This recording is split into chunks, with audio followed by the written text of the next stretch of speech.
What does a boardroom in India look like? Glass walls, leather chairs, and PowerPoint slides glowing, just like anywhere else in the world. But who is sitting in those chairs?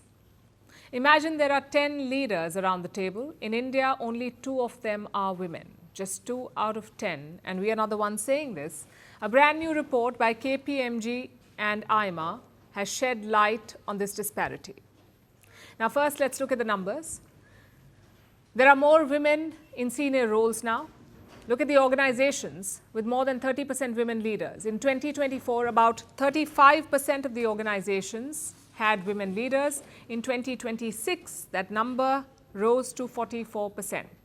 So yes, there is progress, but this number is just half the story. Here's the full picture.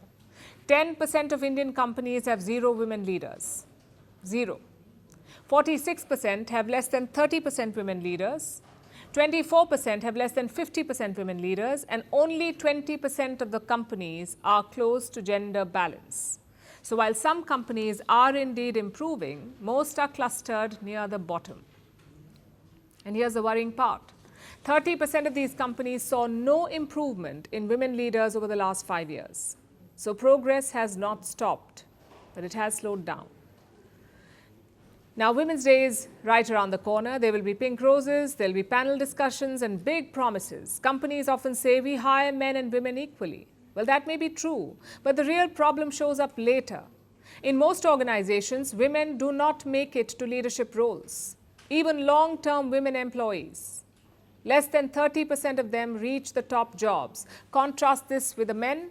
Most male employees move up the ladder. So while both start at the same line, they do not finish at the same place.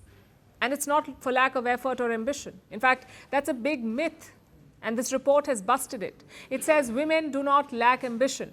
79% women, according to this report, 79% women want leadership roles.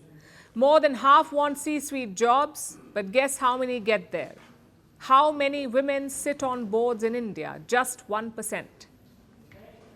So out of 100 women who try to break the ceiling, only 1 succeeds. What's worse, a lot of women drop out of the workforce midway. And the most defining career stage is in fact mid-career. It's not entry level, it's not senior level, it's the middle of your career path. That's when most women tend to leave. For the same old reasons: work-life burnout, caregiving responsibilities, culture and bias, limited growth, structural issues. And do notice something common in all of these reasons. Most of these are not personal problems, these are organizational problems. Let me give you another big statistic. 39% of women have experienced or witnessed gender discrimination at work. 39% women. It is not always obvious. It is in fact quite subtle. Things like being overlooked in meetings, not getting high visibility projects, or being judged on past performance while men are judged on potential. And here's where things get uncomfortable. Only 28% of employees believe that promotions are fair. That means 7 out of 10 people do not trust the system. Now, you may have heard of the glass ceiling, but this report says the problem begins much earlier. They call it the broken rung, the first promotion. The promotion from entry level to manager, that rung is broken for women. If women do not get that first promotion at equal rates, they almost never reach the ceiling to break it. And once you miss that first rung, catching up becomes nearly impossible. That's what is happening, in fact, to most women. So we say this report is not just a survey, it is a mirror. It shows a country where women are ambitious, where women are ready to grow, but the companies they work for are not ready for them. Power doesn't end quietly. Some deaths are not accidents. They are messages. A gunshot, a crowd, a country frozen. The killer disappears. The questions don't. This is not just about who died.